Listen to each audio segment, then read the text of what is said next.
This week on the One Cast, we're breaking down the 2025 Bassmaster Elite Series and Trey's Mustache. That's a good one. That's a good one.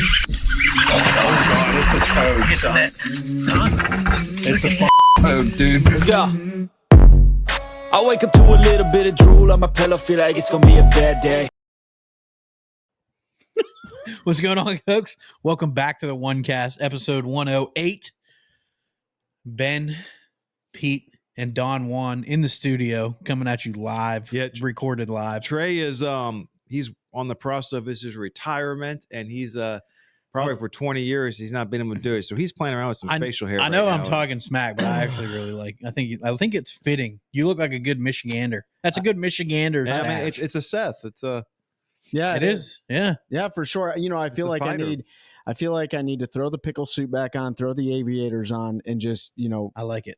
I feel the need for speed. Talking about the Bassmaster Elite Series.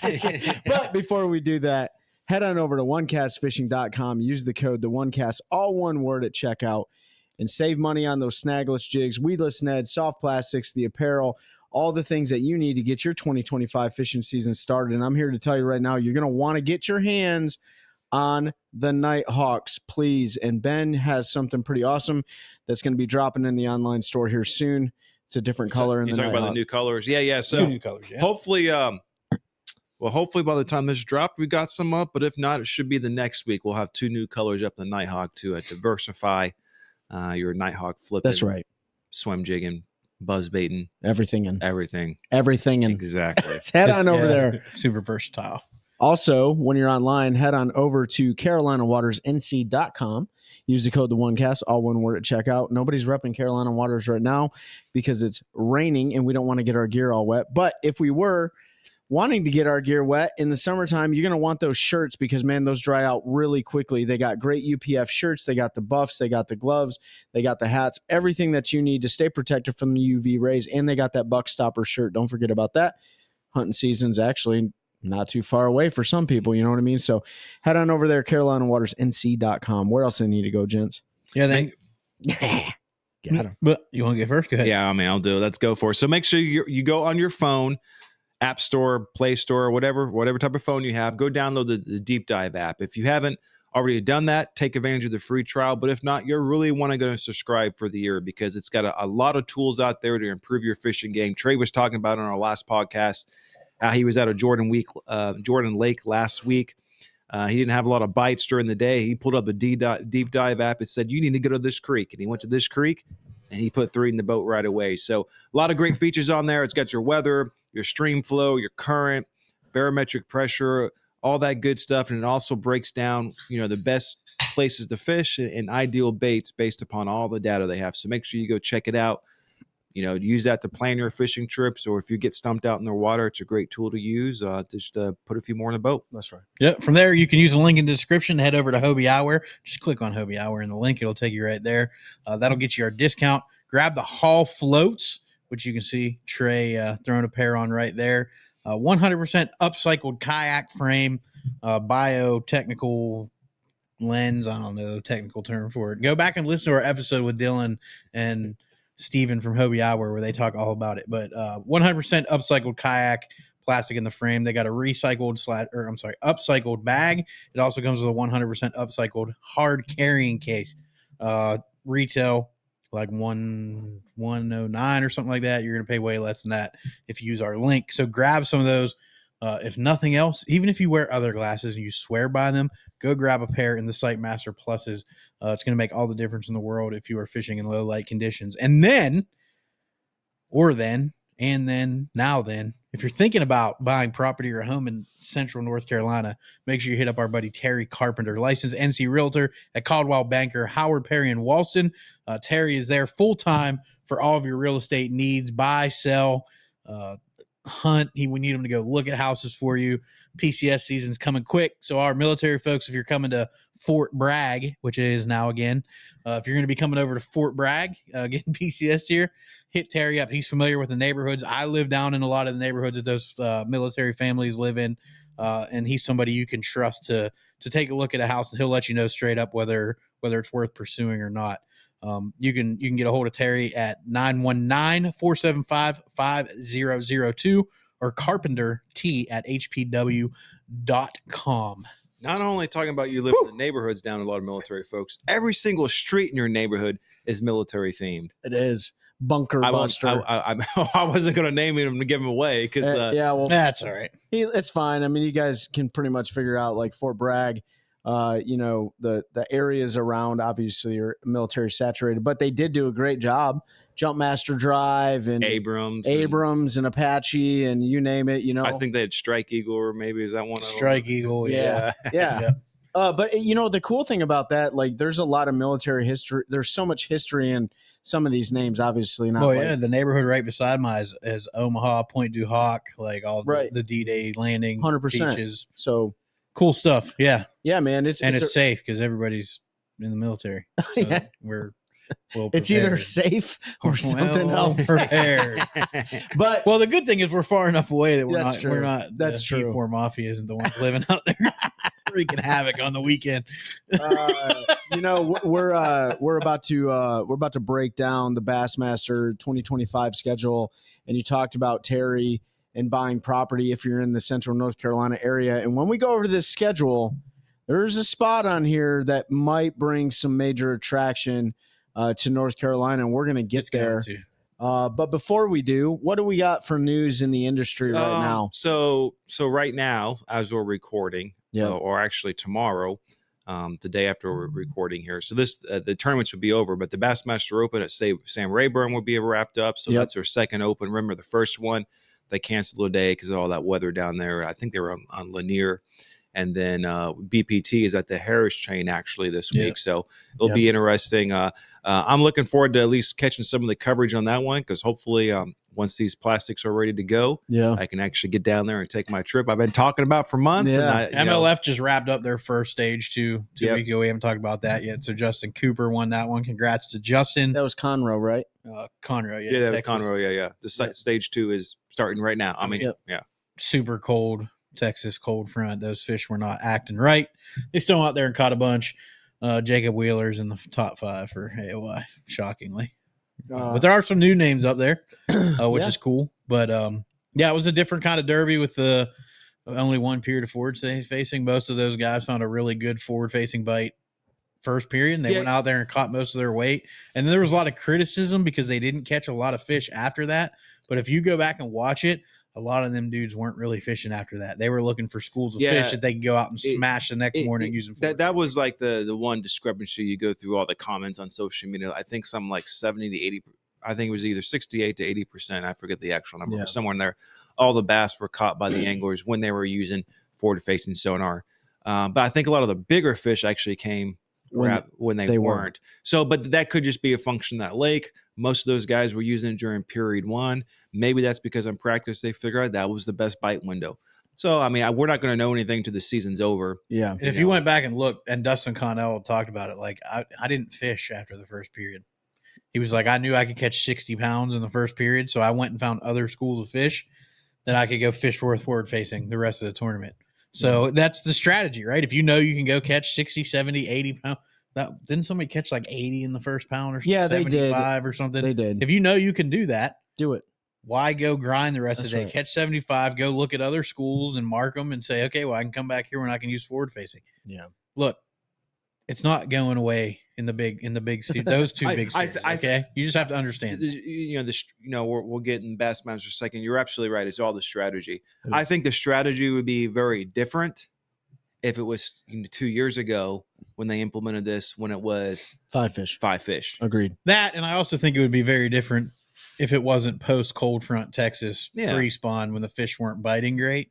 And they could have gone and done some different stuff. The only bite it seemed like most of those people found was, except for one, I can't remember who it was. One of the long tenured folks was catching them shallow pretty much the whole time and had a decent tournament. But so pretty much everybody else, Takahiro Amori, is that his name, right? Did I say that right? Maybe. He ground shallow the entire time, right? He was grinding crankbaits, chatterbaits. And he was doing really, really well, right? But he ended up running out of fish because we all know that shallow fish this time of year. don't replenish as fast as the ones that are out in the middle of the lake. Yeah. My challenge to everybody, and we are advocates of Sonar, and we are advocates of the NPFL making business decisions. We're advocates for people making decisions, right? Go watch the different ones. Yeah. So go out to Lake Conroe during this time of year and go shallow in every fish counts format and see how you do. And you bring up strategy, and that's very much the reality. If it's a 1.8 pound minimum and you can catch 60 of them out in the deep versus 5 of them up shallow, which one are you going to do as a competitor? Right. And so understanding, like, there's a lot of criticism on that one because like 16 inches is the legal minimum on Conroe, but it's catch, weight, and release. So it doesn't really matter. Right. So you can be a critic all you want, but those boys tied in some serious strategy. The only thing that matters is even if they completely ban forward facing sonar, people would still be online crying about it. So yeah, you're not going to make anybody happy. And so they're right. complaining about it now. They're complaining about how many inches. It's been that way since the beginning of Major League Fishing. They've always been able to weigh fish that weren't of legal length. Yeah. As long as they met their minimum pound requirement. Kayak tournaments measure fish that are under the legal length to keep because they're not keeping them.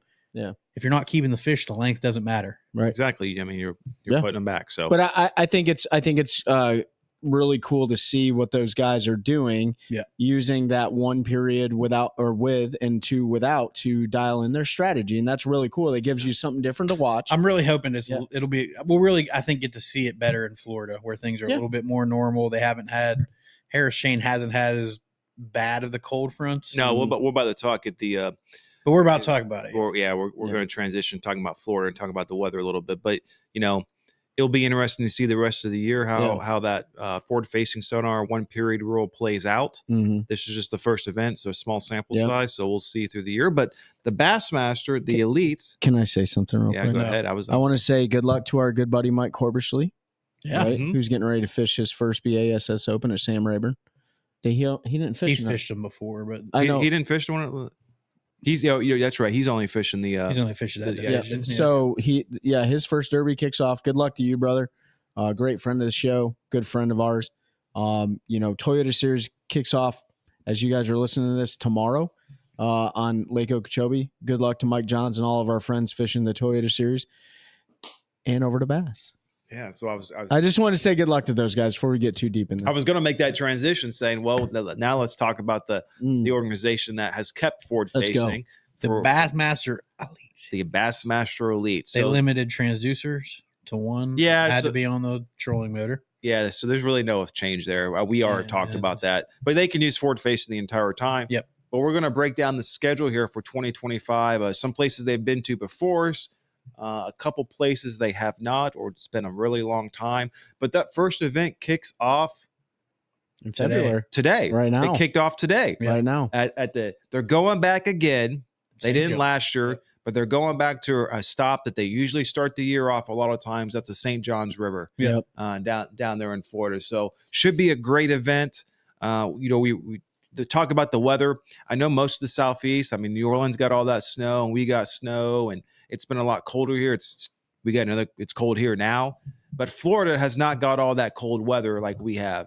No, they got a little bit in the northern part, like up there around where St. John's and that Georgia-Florida border, but not like we did in the rest of the South. Yeah. But I was looking at some buddies in like mid-Georgia today that are just starting to catch fish shallow. So I think that St. John's is probably going to be one of those shallow flipping, maybe sight fishing. Oh, I think it totally is. That's always kind of how it ends up being. It's a tidal fishery. I remember when John Cruz won there a few years ago, he was timing his locations on the river an hour later each day because of the tide. I don't know if it's going to be caught on the main river, if it's going to be up in some of the springs and all, but it's going to be, it should be a good event, but it's going to be a shootout. Who's going to win it, Trey? There's a lot of water. So I've been on the St. Johns River. You guys been on it before? I know that's St. John. Well, if you've been on the river out to the east here, you basically been on it before. Let's be honest, right? Yeah. Very similar structure, cover. Minus the tide, right? We got wind-driven tide here, and they got weird tide there. But Real tide. No, real normal tide. Yeah. The cool thing is like St. John's River flows from south to north and dumps out into the Atlantic. That was something I always thought it was really cool. But this one is really any man's game. But we were talking about it before the show. I think there's a couple people that I think have a really good shot. One is Hackney, because he has so much experience there. And Hackney is the reason I went down there, because he fished Lake George, he fished those cypress trees, and when I went down there, I didn't get a single bite off those trees. You only get to pick one tree, right? But and then there's obviously a lot of other people, but my pick for St. John's River is gonna go to our boy John Cruz this year. Ooh. Yep. It's Same guy I was going to pick. It really? Yeah, I mean, Okay. Just look at his tournament record on the St. John's River. Like Yep. he's had a ton of top fives. 2 years ago on the St. John's. The year before that, I think he finished second. It says or third. John in the name. Yeah, he's just being a tidal fishery, which he grew up fishing. Yep. It's just it's a river system. He has a lot of experience on. He's done really well, so he's always in the running. Since you picked him, I'm going to go different. A different John? I'm going to go a little bit different to a different John. Uh-huh. I'm going to go with John Cox. Okay. I think he's due a blue trophy. There's no denying what he can do up shallow. There's no denying that he knows Florida. He's won a lot of money in a lot of them lakes in Florida. Had a lot of success. And he's been super close over the years. So I think John Cox might be able to pull that one out if John Cruz doesn't. Okay, so we got two Johns. So I am going to throw a little wrench in here because I just pulled up the weather for down there since we're about a week out, right? Yeah. So it's been 70s and 80s down there for a long time. Well, on the 17th, Monday, the first day of practice, it's 59. And the days of the tournament, 68, 64, 69. That's a bit of a cold front. We're talking a low of 42 one night, low of 46 one night. And we all know how those Florida bass get when there's a little bit of cold front. So I think practice may actually be really good for a lot of the guys. But the Derby's going to be tough. Yeah, in St. John's, everyone talks about it could be a century belt. Like, maybe 75, 80 pounds. Like, I don't think it's going to be. So the first day of practice is the start of the cold front? It's like, well, it's 59, and then the next 2 days, 70s, and then it gets kind of cooler again. How much, though? Like 70s to mid 60s? Like 70s to mid to low 60s, but the low is in the low to mid 40s. What about the wind? That's another factor. Yeah, that could make for an interesting one. Because like today was 87. The last few days. Here's the thing, though: if those fish are already up doing their thing, and it turns into a bed fishing tournament, and Wednesday, the day before the tournament, they're supposed to get a quarter-inch of rain. Oh wow! Oh, that could make it even. So the winds are supposed to be max 10 miles an hour. So like the wind's not going to be a factor down there, and so I don't know what's going to play. You can hide in a lot of places down there. Yeah, and I don't know. I think it's probably going to. I think it's going to be one on the lake, probably. And who's going to win it? Who's your prediction? We got John Cruz, John Cox. Jinx. I want somebody different. I'm scrolling through the list here. I'm looking. Snap, Tyler. Do you think here we go? Do you think this is Bernie Schultz's year to win his very first blue trophy? Could Bernie pull it off? He's running a different boat this year, I think, too. I don't think he's running a Ranger. I could be wrong, but no. So I'm going to pick a guy that I shouldn't pick because of the next lake coming up, but it's been a complete nemesis for him. He's picking Scott Martin. Yes. I mean, every time Scott goes to the St. John's, he gets absolutely destroyed. Yeah. Like he cannot figure it out. So that's true. I think. You think this will be your figured it out? I think this might be the year he figures it out. There you go. If I wasn't going to pick John Cruz, the Johnston brothers. Yeah. They're dominant in Florida. Oh, yeah. Seth Fider always fishes really well in Florida. Yeah, but I think the next lake sets up better. I think so too. So moving on from the St. John's River. So next week we got February 27th through March 2nd. We got Lake Okeechobee. 1,000% post spawn. Big time lake. Well, they spawn there for a long time though.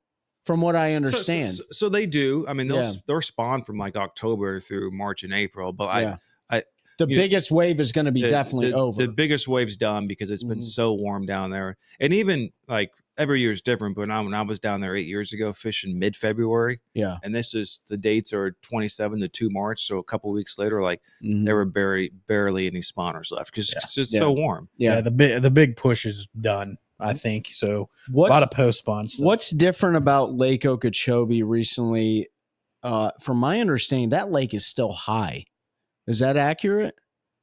I know that, Scott Martin has been promoting hardcore. There's a nonprofit organization that is advocating to really save Lake Okeechobee and the vegetation and stuff like that. I can't remember the name of it. But from my understanding, the Big O has been pretty high and stuff like that. So I don't know what that's doing to the fishery itself, but I'm sure somebody's going to sack them up. Somebody's gonna catch them on Okeechobee. You can see Lake Okeechobee from space. Yeah. Well, That's so pretty last cool. year I think it was high. That's when Scott won the Open there, He did, and it fished very small because the grass was just so different. Sure. Somebody's gonna find them. Somebody's gonna catch mega sacks every day. What month did Scott fish that? Must have been February, wasn't it? It was one of the first. It was the I first think it was Open. their first Open So it was last like year. So January, February. February, Okay. somewhere in there. Yeah. So I'm personally Who are you going with? Okeechobee 2025 later in the year post spawn, probably going to be a top water flipping jig type of game. I'm going to go with my boy Seth Fider. Oh, I think Seth is going to pull one out down there. He's always fished pretty well in Florida. Florida fishes a lot like a northern lake Mhm. from the perspective of the grass. So Okay. if you know how to fish grass in a grass lake, then I think Okeechobee sets up pretty well for you. Is anyone going to catch him in the river this year? I don't know. it's- I guarantee a lot more people are going to look. Yes, Yeah. they I will. guarantee. Tyler Vet is not going to have that to himself. He's going to go check If they're it, there. guaranteed. For sure, because Florida bass move. And that A was, lot. that was a post spawn. I think they had a few on the bed. Remember, it was kind of a weird year. Mm-hmm. They weren't quite spawned yet. He was catching pre-spawn fish in the river that were staging. Yeah, Like, because that was their first event of the year. Yeah. it was kind of, they were a little bit later because they had some colder weather and they were there. So they may not, if they've gone and spawned, I don't know if those fish hang out in the lake then or if they go back to the river. I don't know if anybody knows because nobody had done it before. He was the first one. So we may get a lesson and realize they go right back there. And We may get guys going out in the middle of the lake trying to find little ice. You could. places. I mean, who knows? it Yeah. doesn't sound like it's fishing as small as it did last year No. from folks that are down there now that we know. I don't Not know if fishing we're the going to elite, see the but weights like we saw during the Open. I think it's going to be lighter weights, but I very well could Yeah, be they're wrong. mostly post spawn. It'll be Probably a a little It'll lighter. be a little bit I lighter. I don't know if we'll get a century belt. I mean, it's possible, but It's possible, yeah. But Scott set the Bassmaster Open record last year for heaviest 3-day limit, I think, which he had like 90 pounds or something. it Ridiculous, was, right? Yeah, so But I picked Fider. Who you got, Trey? I'm going Jordan Lee. Jordan. Oh man, I forgot he came back. That's a good one. I mean, I just, Yeah, I mean, he had a good season last year. Yeah. He was. he's up a there. grass, shallow Yeah. water guy too. That's been really, especially with a frog. I mean, dude if can it's find post him on spawn frog, but yeah. I mean, that would. that's a good pick. Good pick. man, I'm gonna go out on a limb here, and I'm gonna go with somebody that just qualified for the Elite Series this year. Mm-hmm. Somebody who's on a really good roll, somebody who's extremely motivated, has fished at the highest level before, and I'm gonna go with Dakota Ebear. Yeah. Right, Dakota Ebear. Absolutely came off his I think it was his last tournament up in Minnesota on Leech Lake. Absolutely mashing him on a frog, shallow water fisherman. And I think it's going to set up for his strength. So I'm going to go with Dakota Ebear on this one. That's a good one. Ben, who you got? I said Jordan Lee. Yeah, you said Jordan Lee. Oh yeah, you cut him off. I didn't cut him off. All right, Yeah, somebody cut him so off. stop number 3. Oh, this one hurts. baby. This one hurts my heart. Okay, we don't have the classic up here, but we know the classic is Somewhere in Texas. It's where is it in Texas? I don't know. this is bad, folks. No, isn't it? I don't know. I don't feel the hype around the classic. I like don't we either. normally do This year's year. not. But yeah. I mean, Texas is so far away. It's on not Fork. So it is coming back next year to. It's coming back to Knoxville. So we'll be there. We'll be there. Show. Is it on maybe. Toledo Bend? We'll be there maybe for sure. Possibly. I'm pulling it up. Possibly right now. maybe. Call me. Ray Roberts. Ray Roberts. That's Yeah, his yeah, leg. yeah. That's why we can't think of it. Yeah, not it's normal. kind of a non-traditional, quote unquote, big tournament lake. Although they hold big tournaments there. I don't know anything about it. I don't even know who's fishing the classic this year. I already have my classic pick. Who's your classic pick? My classic pick is Milliken. That's a good pick. Yeah, my classic pick is Milliken this year on Ray Roberts. A, because he has experience on Ray Roberts. B, I think Milliken really broke a lot of the ice last year on the Elite Series. And I think he's fishing pretty free, right? Oh, yeah, for sure. And it's a 3-day derby too. So I'm going to go with Milliken this year.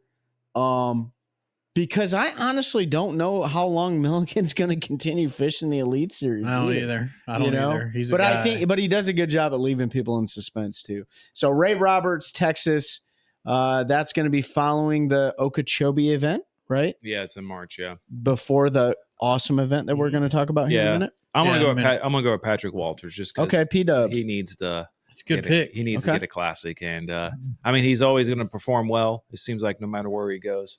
So I'm going to go Patrick there, and I mean there's a lot of good guys. It'll be interesting. One of these rookies may.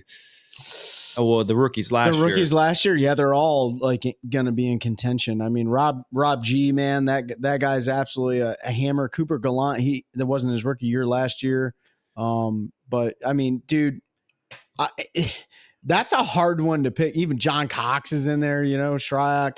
I think I know who I'm picking, but I'm looking to see. I couldn't remember if one guy qualified or not. Who was it? Who is it? I'm not going to say. I might not. I want to leave you in suspense. I'm going through. The and list actually, right now. I kind of hope.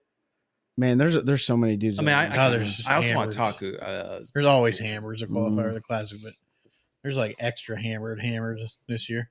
Hackney qualified. Yeah, Schmidt. So all Carl, right, I know who I'm going with. Okay, who? Lee Livesey. Okay, Livesey. Livesey is Another guy that's got a lot of Yeah. experience on there. He's been outside of the Fork event last year, where he finished dead last, if I remember correctly. Yeah, on his home lake. And he's won twice there. And he's won twice in a row there. Twice in a row, yeah. He's it's not just because of his local experience. He's just I think that sets up well for him. For sure. I think Maddie was just outside of it. I was gonna go with Maddie because that yeah.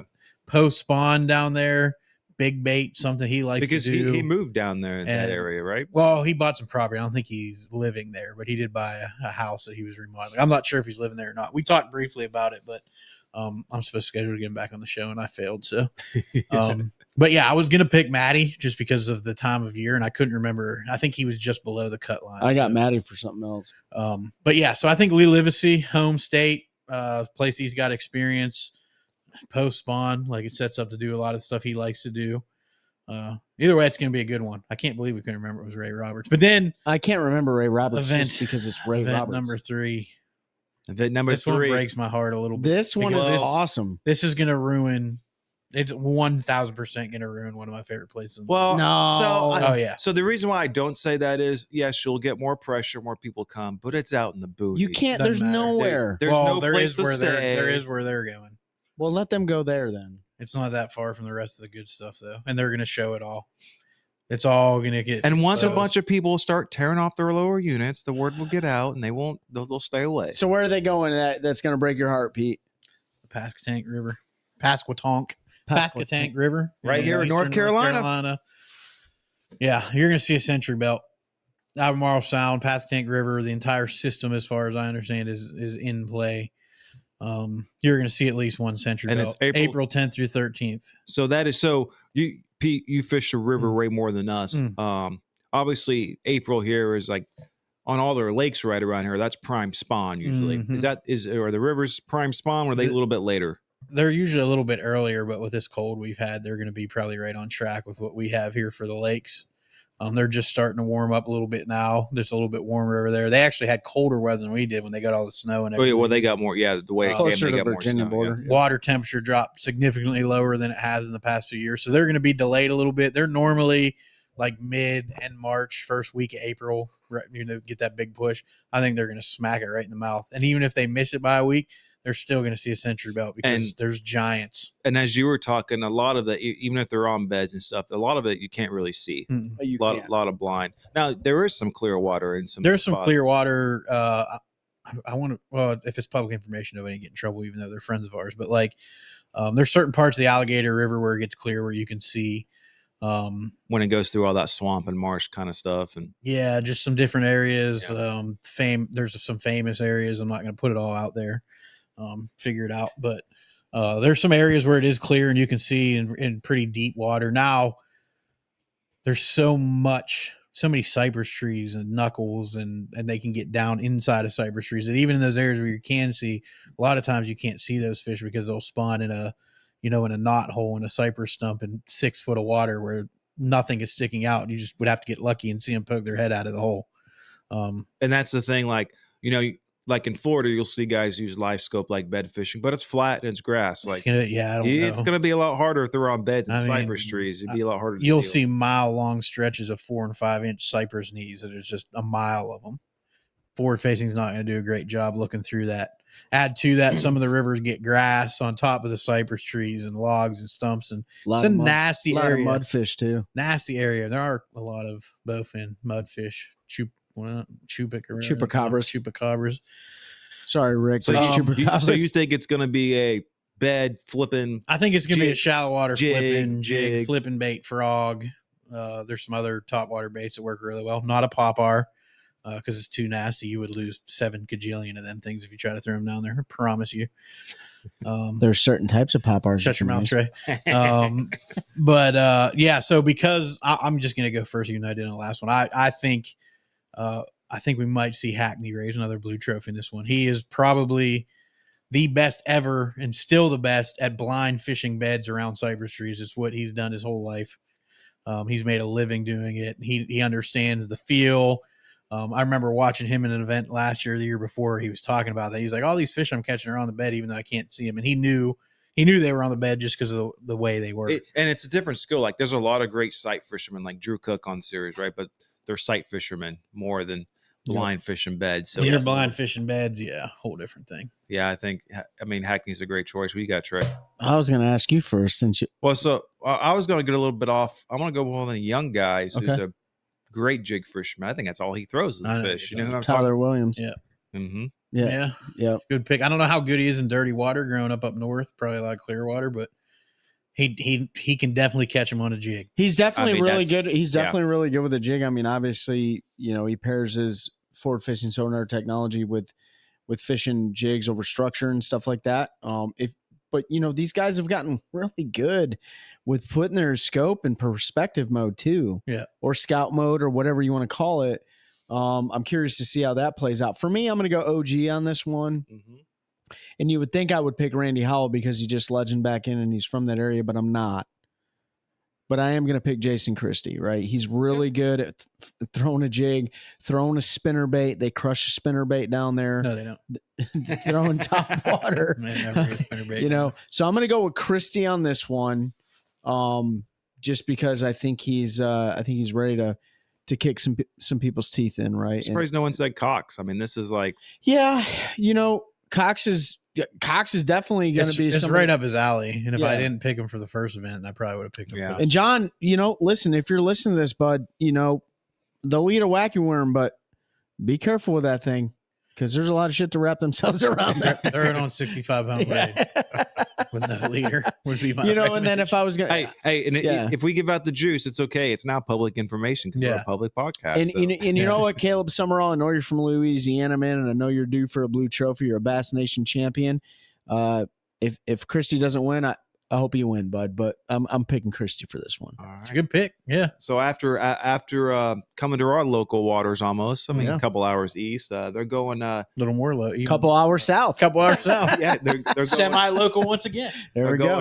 Over to Lake Hartwell. And God, I just got to say, guys, St. John's, Okeechobee, Pasquotank, man, dude, all three phenomenal for viewership. Right, to watch at least. I mean, you think about those first three events, like like Guys awesome. are going to be scoping, but Yeah. like they're not your traditional Sure. scoping type of lakes. Like, yeah, you're going to see grass, you're going to see pads, you're going to see alligators, you're going to see, there's all sorts of cool stuff. And, you know, Pete, I know you're freaked out about the Pasquotank, but once people start losing their engines, like Ben said it, you know. But anyways, they move on to like Hartwell. They go a couple hours south. and then they're of just us going here. there a couple weeks later, Wait, 24th. before we get, were you with me when we ran across that dude in the mouth of the creek? Yeah. Yeah. We were like, how you doing?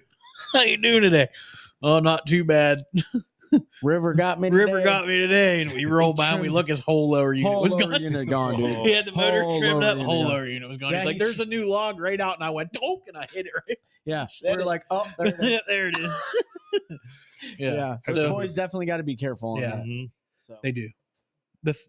Yeah, and then Hartwell. So, Yeah. yeah, Hartwell a couple of weeks later, 24th, 27th April. Yep. It's a little Um, late for they- Spawn to be down there, I think. Maybe because it's more upstate. So like, who knows with the weather? Is it?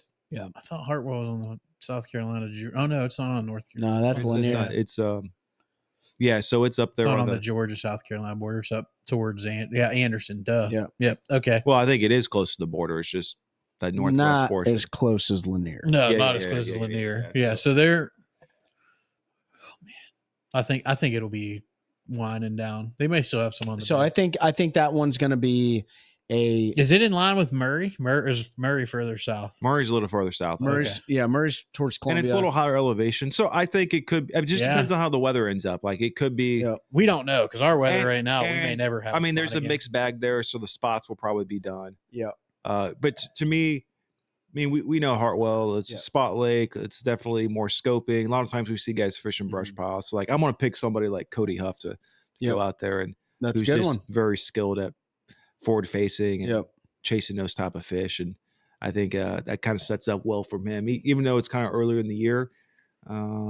But I mean, we'll see. Yeah. Who do you got? I want you to go first. Okay. Well, If you pick on picking, I'm punching you in the face. so I think Patrick Walters is going to win this one, and I think it's going to be one off cane piles, right? So when these fish first come off bed, both the spots and the largies, they'll move to those cane piles because there's 500 million of them on that lake. But they get educated very, very quickly on that lake, right? So once that May, June timeframe comes around, those fish are really, the bigger fish are really, really hard to catch on those cane piles that are basically on those points and right off those flats that people have set out there so that those fish can transition back and forth to the spawning flats. So I think it's going to be one offshore unless somebody finds a really good bag up the river. And I think Patrick Walters is going to win it. Good choice. yeah, it's gonna be early post spawn. They don't all run to the cane piles. They're They not proved all. that in the classic because they caught them off of docks. It's going to be one off boat docks. And it's going to be one by our Hobie eyewear teammate Carl Jochimson. There you go. He's going to go out there with a mag draft and a big bait. The last classic he fished down there, he had that one if he didn't fish dirty. Like Yeah. he lost fish on big baits. But he's got something special on those lakes with big baits. And I think he's going to do it again around docks with his glide bait, his big mag draft. And I think he just a good dude. Like you just want to see him win. I think it's a tournament that's going to set up well for him Yeah. doing that stuff. You're right. If most of them are post spawn, it's a glide swim bait thing. I mean, Mhm. There's some big ones on them docks. That could Now, and like, so that could set up well for Zaldane too. For sure. What he likes to do. Yeah. So yeah, I think he's more of a timber guy, like with the big baits. But yeah, absolutely, Yeah. could be. But yeah, I think the cane piles are going to get hammered, and the guy that's going to win is the one that finds that dock bite. Like we talked about Seth, like a specific type of dock, the kind of wood. Yeah. These guys dial in on that Don't stuff. count like, Christie out on that one either. No, not at all. No. Yeah, I forgot. Like he won there. Yeah. Right. He So- did. He did. But, yeah, I think that you make a great point. I hope our Hobie eyewear brother Carl wins that event. Patrick just has so much He does. local knowledge, right? But we've seen history. But we've absolutely seen kill history people. kick people's butts. Lee Livesey, no harm, no foul. It's funny because he's one of the few that have had success on a home lake. I know. If you look traditionally at people Well, on their home lake, yeah, look at Scott Martin on Okeechobee. he Like finally won. he finally won an Yeah. open Well- there, but he has gotten absolutely his teeth kicked in many times. he did okay in the FLW. They haven't fished that much in That's the right. Opens. But like yeah, The last few elites he's fished down there, he did not do great. yeah, the couple. Well, he had a great first day, and then some people figured out where he was, and he got a little crowded because they came and moved it on. Hey, but that's also a Florida thing. Like Florida guys don't do well in Florida. That's for whatever reason. Yeah. But and speaking of home lake and Livesey, I mean that's where the next event's at. That's Lake right. Fork. Lake Fork. Post spawn, May 8th through 11th. I'm going Livesey. I mean, that's who I was going to go with because he did so bad. He won two back to back. He's got to have extra motivation. Oh, but he has to be so angry that was he dead last? Dead last. Yeah. Dead last after winning the two previous there. And we'll get a century belt out of that one. Yeah. Yeah, for sure. It might, maybe. I just post spawn. You're not getting those big females. They're still going to be big, but unless to catch 100 pounds, unless they're full up on big gizzard shack. Well, I don't know if they've had enough time. It depends on. I'm not talking about.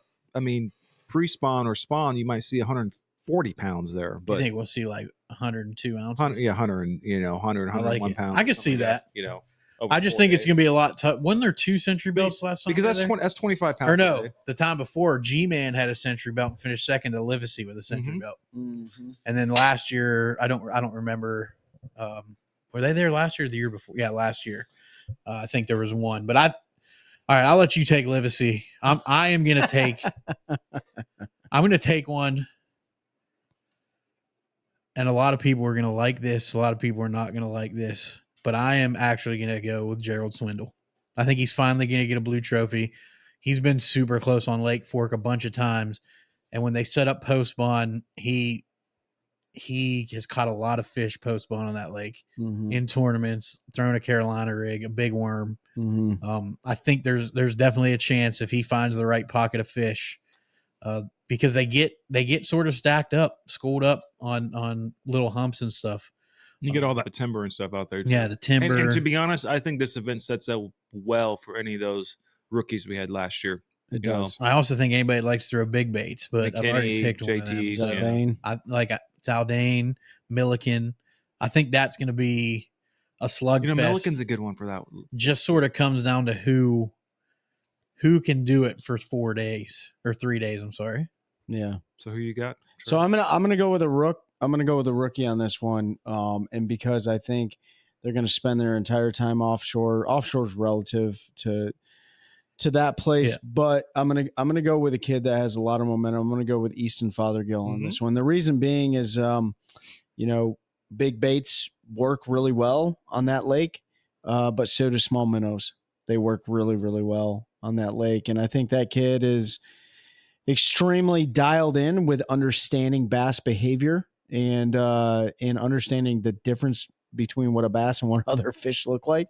So I'm going to go with Easton on this one, man. We'll see how that shakes out. But I think he's got 2 wins on the Open so far. So yeah, we'll see. And then this one's and they go to the worst, the absolute worst. We don't need to talk about this place. The absolutely worst tournament in BASS.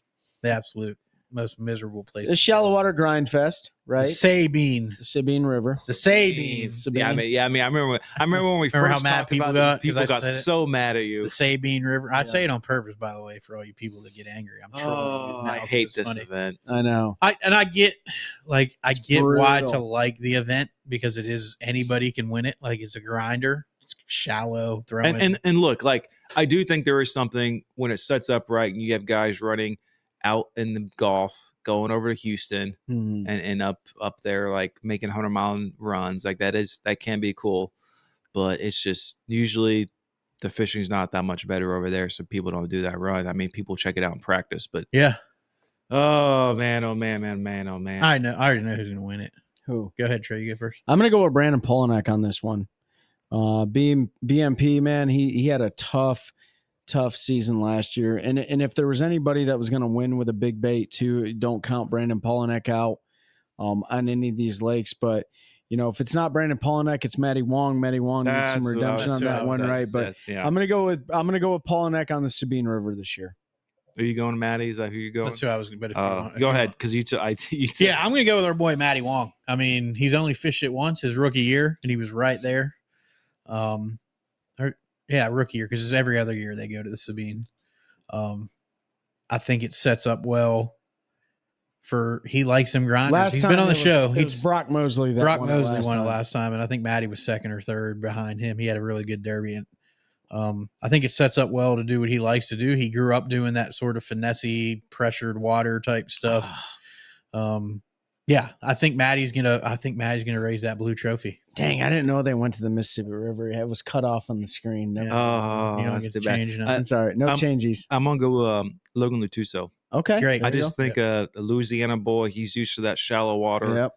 You know, when's the dates on this again? This in is May. 15th, 18th of May. So he's used to like hot, grindy type of fishing down there. But I think it, sets up geographically good for him. And Yeah. again, like we said, it's anybody's game out there. But it could be anybody. Yeah. And then So they leave Texas. Yeah, so they leave Texas and they go to Oklahoma, Lake 10 Killer, right? Now, you guys already picked him, or you picked him already, but 10 Killer is where Jacobson got his first and only blue trophy win, Yep. right?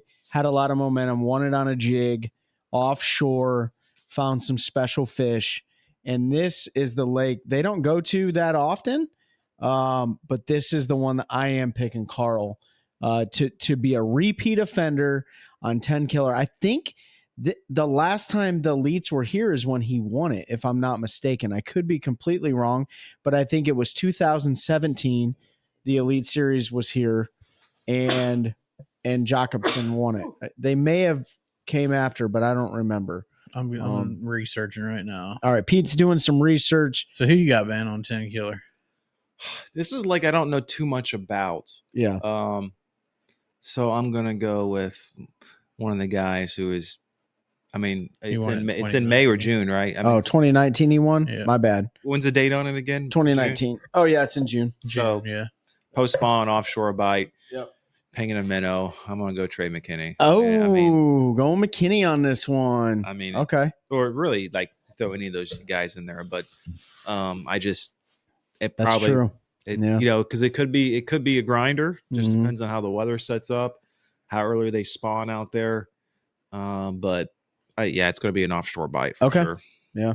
What you got, Pete? I'm going to look right now when they were there in 19 just to get an idea.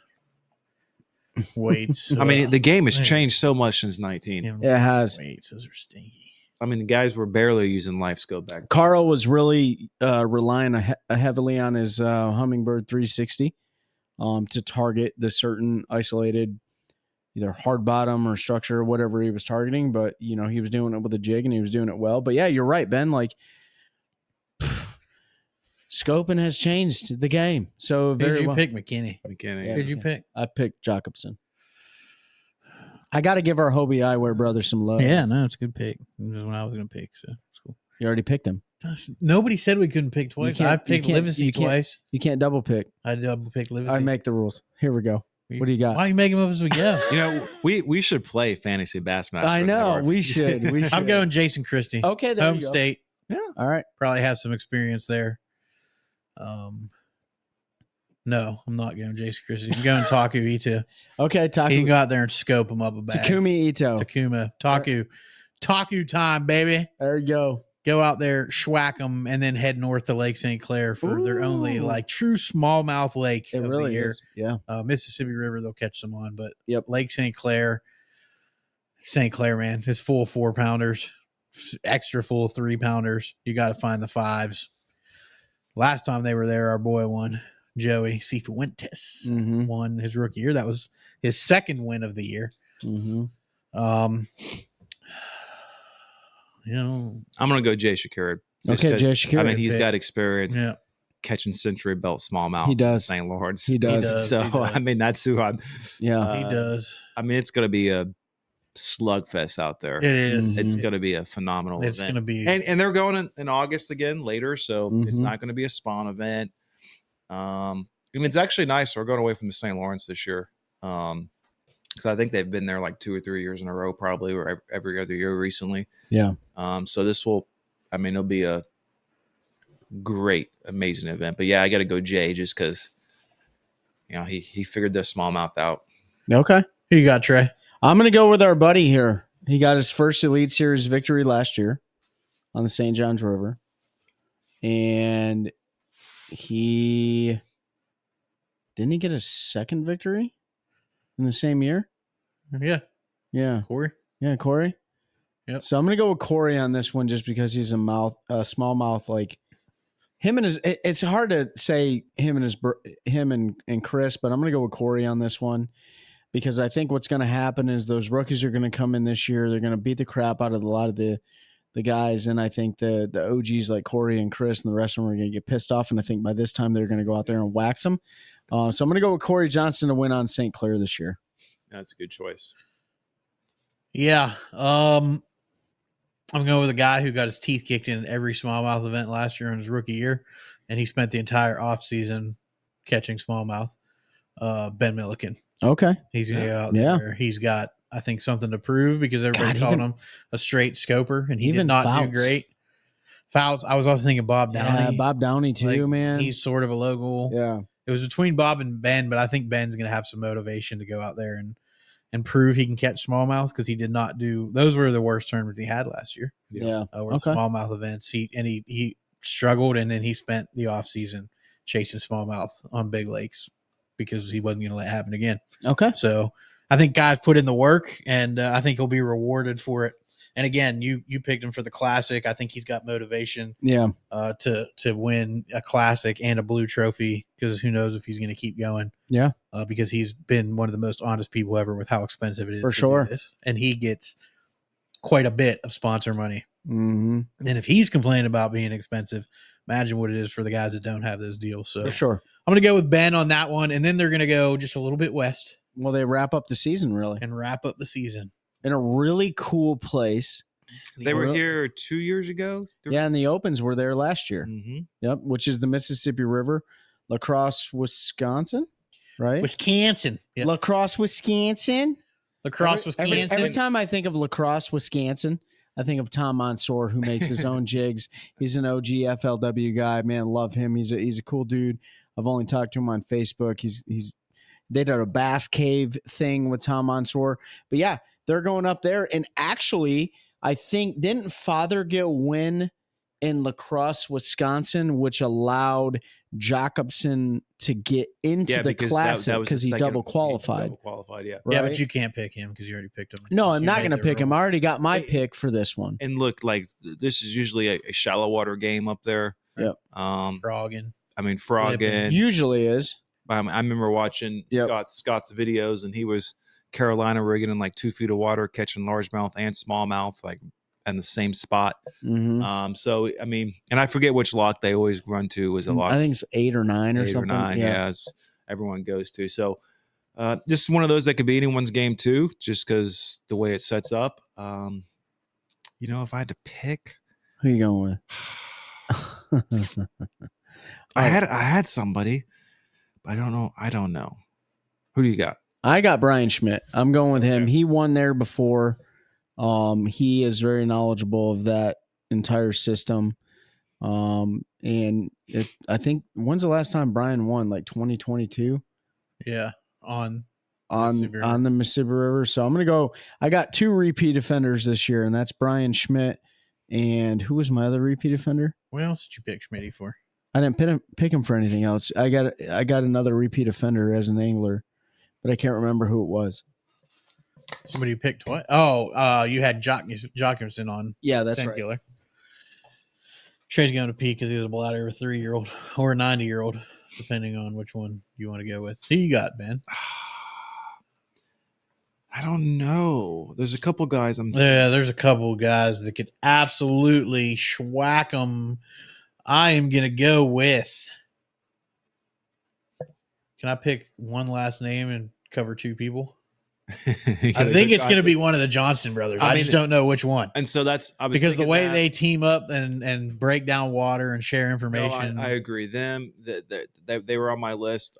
Seth Fider's on my list because he's kind of up there. I'm going to go with Chris Johnson. I'm going to pick one of the Johnson brothers. I'm not going to cheat. I think they're going to go up there and do what they like to do. It fishes a lot like their home waters in Canada. They grew up fishing. I think that's shallow grass, frogging, flipping, all of that fun stuff. I'm debating between Seth and John Cox just because I think it is. I mean, John will get back in some small places up Jordan there. Lee too. I already picked Jordan, so I'm not going to double up. But Yeah, I'm gonna go Seth because Seth, I think, has had a rough couple years ever since he really won Angler of the Year a few years ago. Yeah, hasn't been super consistent. hasn't He's been- done enough to maintain, but But that's kind of his neck of the woods, kind of up there. I forget. Is he from Wisconsin, Michigan, He's from Minnesota. Minnesota? I knew it was It's one of those from, upper Midwest. It's all pretty Minnetonka area, I think. Yeah, It's yeah. all pretty So much yeah, the I'm gonna go Seth Fider. I think he's Okay. kind of due. It's been struggle a little bit since his Angler of the Year win, and Mm-hmm. that'll be a good one. And that the last event too, if you win, you're in the classic. It's one of those automatic qualifiers, which is Mhm. pretty cool. So And I'm not That's telling you true. who I picked because you had to run out and pee like a. Who do you pick? He's not going to tell you either. We swore to secrecy. Was Chris, it- I picked was Chris it- Johnson. Oh, did you? I picked Johnston. I just picked the last name, and then I can't do decided two. I decided to dial it in and went with Chris. Even though Corey is a friend of the show we've had on, we can't pick him all the time. we can't always pick Corey. Yeah. So I went with Chris on that one. But that's another one. Bob Downey could be in there. Bob Downey. He grew up in that area, has fished it. Mhm. Like, there's a lot of folks up that way that are used to fishing that shallow water grass. The Florida guys could go up there. Like you said, you were torn between Cox and Fider. Who'd you end up picking, Trey? I picked Brian Schmidt. That's on right, that Brian one. Schmidt, who's won there before, fishes similar to the rivers he grew up on in Virginia. I think he lives in Florida now. Does he live in Florida? I think so. I don't know. I think he still lives out. He's still in Virginia Yeah, or somewhere. Yeah. Anyway, Maryland maybe. Maryland. Yeah, I know because he grew up around the missile shop and is Missile's one of his guys, and he spends a lot of time around them. And I remember seeing his boat with snow on the cover, Mhm. so probably not Florida. Yeah. except this year. Except this year, yeah. But yeah, so that's our 2025. I was going to write down everybody we picked so that I didn't have to go back and listen to this. And, I forgot to do that, so now I'm going to have to go back and listen to it. Oh no, we just need to put the transcript in AI and tell. Oh There we yeah, go. we'll just punch it in AI and it'll tell us who we picked, and then we will try to keep up and see how good I am. But because wait. I definitely won them all. Did we pick ROY and AOY? Oh No, we didn't. So, Now I got to pick up the rookie class. well, Let's do Rookie of the Year. here's the first. thing, man. Like it's hard to count that Easton Fothergill guy out of I mean, that's who I was going to Rookie of the But Year. you get Dakota, But yeah, Cody Meyer. Cody Meyer. Some guys have been around a long time. Mhm. Honestly, to be honest, the way it sets up this year, because you have less traditional life scope locations when you look at the first three we talked about. St. John's, Okeechobee, Mhm. here in North Carolina, and even the Mississippi River. Yeah. So, I think Dakota. Are you trying to find AOY for last year? No, I was trying to find. And Dakota's Rookie of count. the He's Year. never fished Bassmaster, right? He was FLW, and then I don't know. I thought MLF. I thought he started in. Oh my god! because if he has, I don't think he'd be qualified for a rookie if he's coming back. Oh yeah, I'm not sure. Dakota Ebear, Elite Series angler. I thought he fished it and he left. Well, we're looking at. He's got 14 No, total so he tournaments. hasn't. Well, it could be. Not the elites though. I don't think that would all have been opens. Yeah. Open, Yeah, so I'll go Dakota Ebear for Rookie of the Year. Okay. Open. Just to make sure. Isn't that a weird thing? Dakota Eber, Yeah. who's been fishing professionally for a long time, fish a Bass Pro Tour. Now you're the rookie. Fished FLW too, right? yeah, Yeah. for sure. I don't know who all the rookies are, so I'm just gonna go. I don't- Easton Father. Go, be quiet, man. Cody Meyer, Paul Marks, Paul Marks. who's been Yep. close on the Open for a couple years in a row, and Yeah. finally qualified. So, Yep. I mean, there's some hammers coming up. So, There are. Bo Browning. Mhm. I'm going to go with Bo Browning. Okay. Right. His dad used to fish the Elite Series. Right. Bo Browning's a hammer. He was one of the top 9 that qualified for the Elites this year. And so, yeah, I'm going to go with him. Pete, who you got? Eastern Fothergill? I'm gonna go with Easton, man. He's riding a lot of momentum. He is. 2 I mean, wins and an AOY. We all Like, know how come on, important dude. That is. Yeah. Yeah, I think Easton has a shot, so I'm gonna go with Easton. All right. What are we looking for? AOY 2025 Bassmaster Angler of the Year. The one cast predictions right here. That's the most consistent angler, man. Oh man. So I think it's going to be somebody who is life scope focused, because I think these, when I don't want to say life scopers, but these guys who are really good at it, a lot of times they don't have terrible tournaments, Mhm.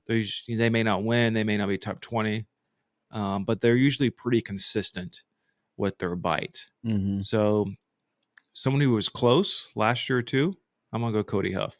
Okay, Cody Huff. Mm-hmm. Pete, who you got? You got to pick first. I got to pick first. That's because you don't know what he's So thinking. I'm gonna go with one of our buddies or one of the guys from Canada on this one.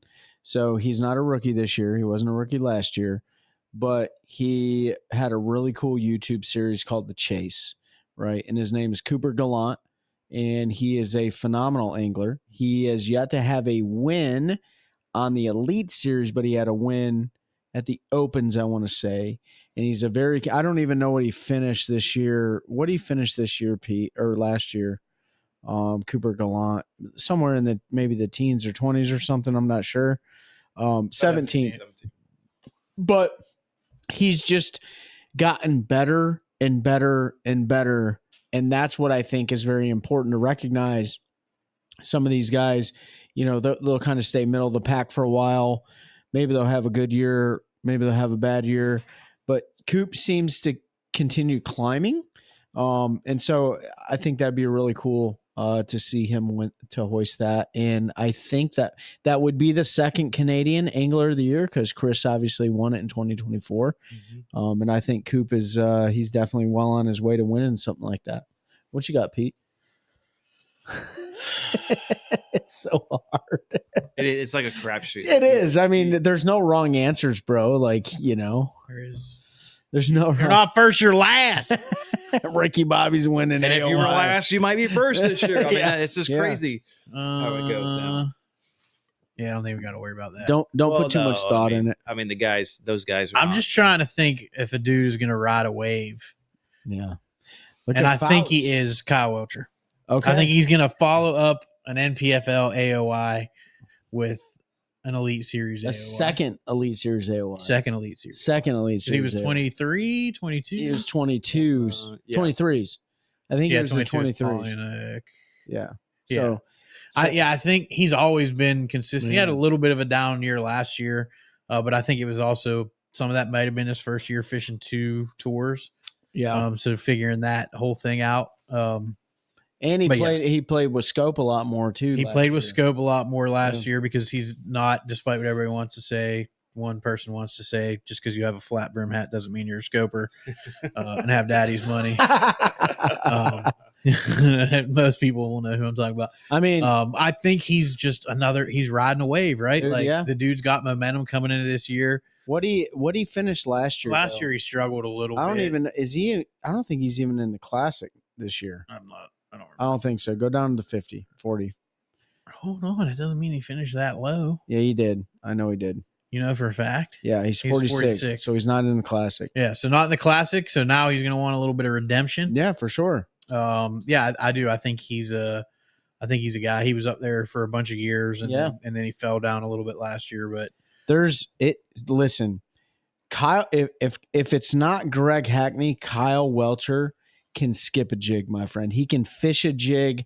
He can skip. He can pitch. He can do all those things. There's a lot more events to set up this year where I don't think forward facing are going to be as important. Right. Yeah. And we think we always say that, but we think, but I do think that some of these guys that were really good with forward facing are going to be impacted by only having one transducer. And I know it doesn't seem like a big deal, but when guys are running 3 and they have perspective mode and they can see 180 degrees live around their boat, that's true. And then they can pinpoint with one that's facing forward, it changes what you're seeing and processing. So yes, 360 shows stuff, but it doesn't show fish in real time. And some of these guys I don't think very many also had the scope transducers on the transom. They did. Mm-hmm. They also had the crappy brakes, which they outlawed this year. You can't have the trolling motors on, which makes it a little bit easier to follow fish. They did some things that are gonna change a little bit of the way some of these guys did things last year.